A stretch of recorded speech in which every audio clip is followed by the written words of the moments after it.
காலகாலமா மனிதர்கள் எல்லாருமே கேட்டுட்டு இருக்கிற ஒரு கேள்வி இது. உங்களை பொறுத்த வரைக்கும் இறைவன் என்பது யார், என்ன? என்னை பொறுத்த வரைக்கும் மட்டுமல்ல, இந்த மார்க்கத்தை பொறுத்த வரைக்கும் மட்டுமல்ல, இந்த உலகம் தோன்றியதில், மனித சமூகம் தோன்றியதிலிருந்து எந்த மனிதன் முதலில் தன்னை அறிந்தானோ அந்த மனிதனிலிருந்து இறைவன் என்பது என்ன என்று கேட்டால், பொதுவாக நாம் எல்லாருமே என்ன சொல்லி வருகிறோம்? இறைவன் எங்கெங்க இருக்கிறதாக சொல்றோம்? தூணிலும் இருப்பான், துரும்பிலும் இருப்பான். அப்போ அனைத்திலும் இறைவன் இருப்பதாக இருந்தால், அந்த எங்கும் நிறைந்த இறைவனுக்கு ஒரு பெயரோ ஒரு உருவமோ சொல்ல முடியுமா? அனைத்திலும் இருக்கக்கூடிய பொருளுக்கு ஒரு பெயர் ஒரு உருவம் என்று குறிப்பிட்டு சொல்ல இயலுமா? முடியாது. அப்போ ஒரு பெயர் ஒரு ரூபம் என்று இல்லாமல், நாம ரூபங்கள் இல்லாமல் எல்லா இடத்திலும் இந்த இறைவன் இருப்பதா இருந்தால் நம்முள்ளிலும் இருக்க வேண்டும் அல்லவா? அப்பொழுது நம்முள்ளில் இறைவனை வைத்துக் கொண்டு இங்கே இறைவன் அல்ல, அந்த கோவிலிலாகும் இறைவன் என்று கூறினால் யார் முதல் நாத்திகவாதி? இறை மறுப்பாளன் யார்? கோவிலுக்கு சென்று கும்பிட்டுக் கொண்டிருப்பவர்கள். இதை உபனிஷத் கூறுகிறது, பகவத்கீதையும் சொல்கிறது.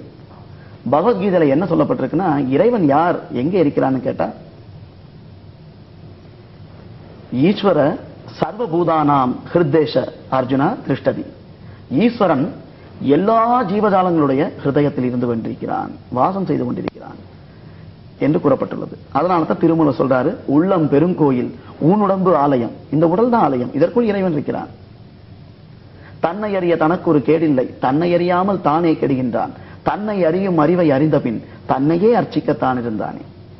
அப்ப தன்னைத்தான் அறிதல் என்று சொல்லக்கூடிய அந்த நிலையைத்தான் அவர்கள் கூறினார்கள். அப்ப இறைவன் எங்க இருக்கிறான்னு கேட்டா, தனக்குள்ளதான் அந்த இறைவன் இருக்கிறான். இஸ்லாம்ல என்ன சொல்லப்பட்டிருக்கு? நான் உங்கள் பிடரி நரம்பை விடவும் மிகவும் சமீபத்தில் இருக்கிறேன். அப்படின்னா என்ன அர்த்தம்? எங்க இருக்கிறதாக குறிப்பிட்டிருக்கு? உங்களுக்குள்ளதான். அவருடைய அர்ஷ், அர்ஷ் என்றால் சிம்மாசனம் பேரு. அது எங்க என்று கேட்டால், இந்த இரண்டு காதுகளுக்கு நேரா கோடு, இந்த பக்கம் ரெண்டு கோடு, கீழிருந்து ஒரு கோடு, மேல இருந்து கோடு, இதையெல்லாம் இணையக்கூடிய இடம் எதுவோ அதுதான் அர்ஷ், சிம்மாசனம். அங்குதான் இறைவன் இருக்கிறான், அங்குதான் பிரகாசம் இருந்து கொண்டிருக்கிறது. இதையே தான் பைபிள்லையும் சொல்லப்பட்டிருக்கு. நீங்கள் தேவாலயம் என்பதையும் தேவனுடைய ஆவி உங்களில் வாசமாய் இருக்கிறார் என்பதையும் அறியாதிருக்கிறீர்களா? நீங்களே உயிருள்ள தேவனுடைய ஆலயமாக இருக்கிறீர்கள் அப்படின்னு சொல்லப்பட்டிருக்கு.